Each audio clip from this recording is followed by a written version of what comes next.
बिस्मिल्लाहिर्रहमानिर्रहीम। अस्सलाम वालेकुम स्टूडेंट्स, आज हम पढ़ेंगे एसिड रेन के एसिड रेन क्या होता है और साथ में फॉर्मेशन ऑफ एसिड रेन पढ़ेंगे कि ये एसिड रेन किस तरह बनता है। तो नॉर्मली रेन वाटर जो होती है ये स्लाइटली एसिडिक इन नेचर होती है। रेन वाटर जो है नॉर्मली ये स्लाइटली एसिडिक इन नेचर होती है क्योंकि इसका पीएच वैल्यू जो है, पीएच वैल्यू ये होता है 5.6 से लेकर 6.0 तक।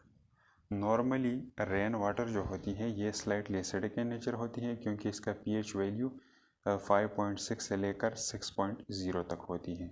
और ये इसलिए क्योंकि रेन वाटर के अंदर क्या मौजूद होता है, वाटर भी मौजूद होता है और इसके अलावा कार्बन डाइऑक्साइड भी मौजूद होता है। तो ये कार्बन डाइऑक्साइड और वाटर जो है ये आपस में दोनों रिएक्ट करते हैं और इससे एक एसिड बनता है जिसको कार्बोनिक एसिड कहा जाता है। कार्बोनिक एसिड, कार्बोनिक एसिड इसका फॉर्मूला होता है H2CO3। तो इस कार्बोनिक एसिड का जो पीएच वैल्यू है ये अप्रोक्सीमेटली इक्वल होता है किस चीज़ का, 5.6 का। अब ये क्या है, ये तो नॉर्मली रेन के अंदर बनता है ये कार्बोनिक एसिड। तो नॉर्मली जो है रेन वाटर ये स्लाइटली एसिडिक इसलिए होता है क्योंकि इसके अंदर ये कार्बोनिक एसिड मौजूद होता है और इसका पीएच वैल्यू कितना होता है, 5.6 होता है। तो अब इस वैल्यू से अगर ये पीएच वैल्यू नीचे आ गया रेन वाटर का तो फिर वो क्या कहलाया जाएगा, वो कहलाया जाएगा एसिड रेन। तो अब आते हैं एसिड रेन की डिफिनीशन की तरफ। When the pH value of rain water, जब बारिश के पानी का पीएच वैल्यू फाल ये गिर जाए बिलो नीचे 5.6 पीएच, 5.6 पीएच से अगर बारिश के पानी का पीएच वैल्यू नीचे आ जाए then it is called acid rain, फिर इसको एसिड रेन कहा जाता है। तो ये तो हो गया इसका डिफिनीशन। अब नेक्स्ट वन आते हैं और पढ़ते हैं कि एसिड रेन की कॉजेटिव एजेंट क्या है। तो यहाँ पर अगेन हमने एक सिंपल सा डायग्राम बना दिया है और इस डायग्राम में ये लाइन क्या रिप्रेजेंट करता है, ये फॉर एग्जांपल है अर्थ। ये क्या है, अर्थ। और अर्थ के सरफेस के ऊपर क्या मौजूद है, यहाँ पर हमने एक सिंपल सा फैक्ट्री बना दिया है और इस फैक्ट्री के अंदर क्या यूज़ होता है, फॉसिल फ्यूल यूज़ होता है कोयले की शक्ल में, इसके अलावा पेट्रोल वगैरह की शक्ल में यूज़ होता है फॉसिल फ्यूल। तो मुख्तलिफ़ चीज़ों के प्रोडक्शन के लिए यहाँ पर फॉसिल फ्यूल यूज़ होता है फैक्ट्रीज़ के अंदर। और इन फॉसिल फ्यूल से क्या बनता है, मुख्तलिफ़ किस्म के गैसेस प्रोड्यूस होते हैं जो कि आगे एटमॉस्फेयर में रिलीज़ होते हैं, गैसेस। तो यहाँ इस भट्टी से क्या रिलीज़ हो रहे हैं, गैसेस रिलीज़ हो रहे हैं। इसके अलावा व्हीकल्स जो हैं, व्हीकल्स के अंदर भी हम फॉसिल फ्यूल यूज़ करते हैं पेट्रोल की शक्ल में, डीजल वगैरह की शक्ल में। तो इनसे भी क्या प्रोड्यूस होता है, इनसे भी मुख्तलिफ़ किस्म के गैसेस प्रोड्यूस होते हैं जो कि रिलीज़ होते हैं किस चीज़ में, एटमॉस्फेयर की तरफ। इसके अलावा वोल्केनो इरप्शन जो होता है, यहाँ पर हमने एक सिंपल सा स्ट्रक्चर बना दिया है। ये क्या रिप्रेजेंट करता है, volcano eruption, volcano eruption. Volcano eruption क्या होता है, वोल्केनो इरप्शन में ज़मीन से क्या निकलता है, लावा निकलता है। तो इस लावा में भी क्या मौजूद होता है, इसके अंदर भी गैसेस मौजूद होते हैं और मेनली इसके अंदर जो मौजूद होता है वो कार्बन डाइऑक्साइड मौजूद होता है। इसके अंदर मेनली कार्बन डाइऑक्साइड मौजूद होता है।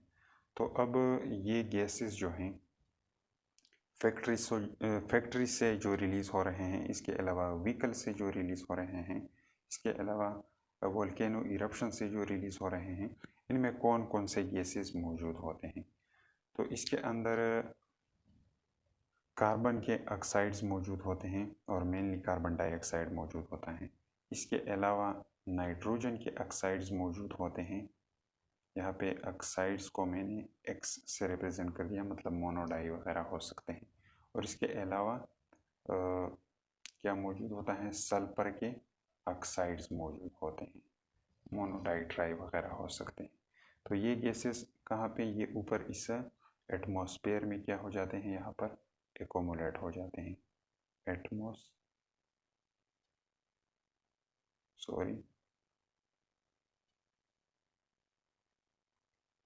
ये ऊपर एटमॉस्फेयर में एकोमुलेट हो जाते हैं ये गैसेस। तो एटमॉस्फेयर में ऊपर क्या मौजूद होता है, यहाँ पर तो पानी भी मौजूद होता है बादल की शक्ल में। तो ये पानी क्या करता है, ये पानी इन केमिकल्स के साथ क्या करता है, रिएक्ट कर जाता है और इसके रिजल्ट में मुख्तलिफ किस्म के एसिड बनते हैं और इन एसिड्स की वजह से फिर क्या हो जाता है, बारिश का पानी तेज़ाबी बन जाता है। तो फिर उस पानी को क्या कहा जाता है, उसको एसिड रेन कहा जाता है। तो अब इससे किस तरह मुख्तलिफ किस्म के गैसेस प्रोड्यूस होते हैं एटमॉस्फेयर में, मतलब फॉर्मेशन ऑफ एसिड रेन किस तरह होता है, तो इसको यहाँ पे डिस्कस करते हैं। तो नेक्स्ट वन क्या है, फॉर्मेशन ऑफ एसिड रेन, तेज़ाबी बारिश का बनना। तो सबसे पहले तेज़ाबी बारिश जो बनता है ये किस चीज़ से बनता है, ये बनता है due to carbon dioxide. First of all क्या है, कार्बन डाइऑक्साइड। फिज़ा में ऊपर जो कार्बन डाइऑक्साइड मौजूद है ये वाटर के साथ रिएक्ट करता है और इसके रिजल्ट में क्या बनता है, इसके रिजल्ट में एक एसिड बनता है जिसको क्या कहा जाता है, कार्बोनिक एसिड। ये क्या है, H2CO3, कार्बोनिक एसिड, जो कि एक वीक एसिड होता है। ये क्या होता है, वीक एसिड। ये ज़्यादा स्ट्रॉन्ग नहीं है, नॉर्मली भी ये बारिश के पानी में पाया जाता है, वीक एसिड। तो कार्बन डाइऑक्साइड की वजह से कार्बोनिक एसिड बनता है। नेक्स्ट वन क्या है, ये तो हो गया कार्बन डाइऑक्साइड। नेक्स्ट वन क्या है, due two sulphur oxides. Sulphur के ऑक्साइड्स की वजह से अब कौन से एसिड बनते हैं, तो यहाँ पर हमने लिया हुआ है SO2। तो सल्फर डाइऑक्साइड जो है ये रिएक्ट कर जाता है किस चीज़ के साथ, ऑक्सीजन के साथ, और इसके रिजल्ट में क्या बनता है, सल्फर ट्राईऑक्साइड बनता है। अब ये सल्फर ट्राईऑक्साइड जो यहाँ पे बन गया, ये अगेन किस चीज़ के साथ रिएक्शन कर जाता है, ये वाटर के साथ अगेन रिएक्ट करता है। तो यहाँ पर अगेन हमने क्या लिख दिया, सल्फर ट्राईऑक्साइड, वो दो हमने हटा दिया क्योंकि यहाँ पे ये दो किस चीज़ के लिए है, बैलेंसिंग के लिए है। तो सल्फर ट्राईऑक्साइड जो है ये मज़ीद वाटर के साथ रिएक्ट कर जाता है और इसके रिजल्ट में एक एसिड बनता है जिसको क्या कहा जाता है, सल्फ्यूरिक एसिड। सल्फ्यूरिक एसिड, और ये स्ट्रॉन्ग एसिड होता है। क्या होता है, स्ट्रॉन्ग एसिड। तो सल्फर के ऑक्साइड्स की वजह से भी क्या बनते हैं, एसिड बनते हैं, और ये एसिड जो है फिर बारिश की शक्ल में नीचे आते हैं और एसिड रेन का वजह बनते हैं। यहाँ पर ये सल्फर ट्राईऑक्साइड जो है ये हाईली सोल्यूबल होता है और रिएक्टिव होता है। तो ये क्या कर जाता है, पानी के साथ रिएक्शन करके सल्फ्यूरिक एसिड बनाता है। थर्ड वन क्या होता है, due to nitrogen oxides. Nitrogen के ऑक्साइड्स की वजह से भी क्या बनता है, मुख्तलिफ़ किस्म के एसिड बनते हैं और फिर एसिड रेन का वजह बनते हैं। तो चलिए अब इसको डिस्कस करते हैं। यहाँ पर हमने लिया हुआ है नाइट्रोजन मोनोऑक्साइड। नाइट्रोजन मोनोऑक्साइड जो है ये ऊपर एटमॉस्फेयर में ओजोन मालिक्यूल के साथ क्या करता है, रिएक्ट कर जाता है और इसके रिजल्ट में बन जाता है नाइट्रोजन डाइऑक्साइड और साथ में ऑक्सीजन गैस बनता है। इसके अलावा नाइट्रोजन डाइऑक्साइड जो है ये किस चीज़ के साथ रिएक्शन कर जाता है, ये भी रिएक्ट कर जाता है किस चीज़ के साथ, ओजोन मालिक्यूल के साथ, और इसके रिजल्ट में क्या बनता है, इसके रिजल्ट में भी बनता है नाइट्रोजन ट्राई ऑक्साइड। क्या है, डाई है और ये क्या है, ट्राई है, और इसके साथ साथ क्या बन जाता है, इसके साथ साथ बनता है ऑक्सीजन गैस। अब ये दो नाइट्रोजन के ऑक्साइड्स जो यहाँ पर बन गए, नाइट्रोजन डाइऑक्साइड और नाइट्रोजन ट्राईऑक्साइड, ये दोनों आपस में रिएक्ट कर जाते हैं और इसके रिजल्ट में क्या बनता है, एक अनदर कंपाउंड बनता है जिसको कहा जाता है डाई नाइट्रोजन पेंटॉक्साइड। ये क्या है, die nitrogen pentoxide, die nitrogen pentoxide compound बनता है। अब ये कंपाउंड जो बन गया ये मज़ीद क्या करता है, ये मज़ीद वाटर के साथ रिएक्ट करता है।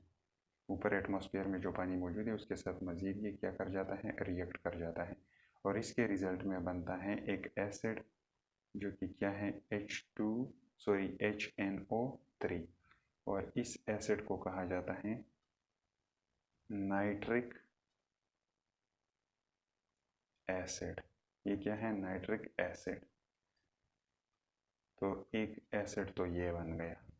तो यहाँ पर पहले क्या हुआ, नाइट्रोजन डाइऑक्साइड और नाइट्रोजन ट्राइऑक्साइड, ये दोनों जो हैं इन्होंने आपस में रिएक्ट करके क्या बना दिया, डाई नाइट्रोजन पेंटॉक्साइड, और डाई नाइट्रोजन पेंटॉक्साइड वाटर के साथ अगेन रिएक्ट करके नाइट्रिक एसिड बना देता है।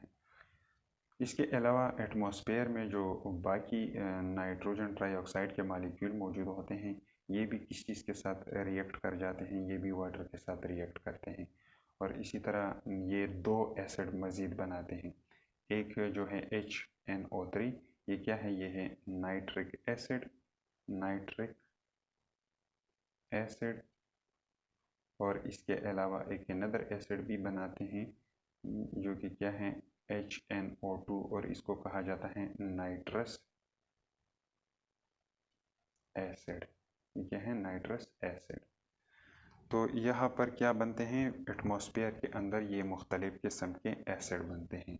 कौन कौन से एसिड, फर्स्ट ऑफ ऑल था कार्बोनिक एसिड, दिस वन, ये हो गया कार्बोनिक एसिड।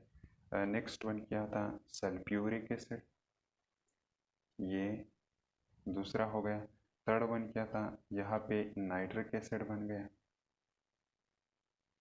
और इसके अलावा लास्ट में क्या बन गया, यहाँ पर नाइट्रिक एसिड और साथ में नाइट्रस एसिड। तो ये मुख्तलिफ किस्म के एसिड्स जो हैं ये यहाँ पर एटमॉस्फेयर के अंदर फॉर्म हो जाते हैं और फिर बारिश की शक्ल में नीचे आते हैं, बारिश की शक्ल में, रेन की शक्ल में नीचे आते हैं, और इसको क्या कहा जाता है, इसको फिर एसिड रेन कहा जाता है, एसिड रेन। तो ये था थोड़ा बहुत एसिड रेन के बारे में कि एसिड रेन क्या होता है और इसका फॉर्मेशन किस तरह होता है। तो ये हमने पढ़ लिया, उम्मीद है ये समझ में आ चुका होगा। नेक्स्ट वीडियो लेक्चर में हम एसिड रेन के इफ़ेक्ट के बारे में पढ़ेंगे कि इसके इफ़ेक्ट क्या होते हैं।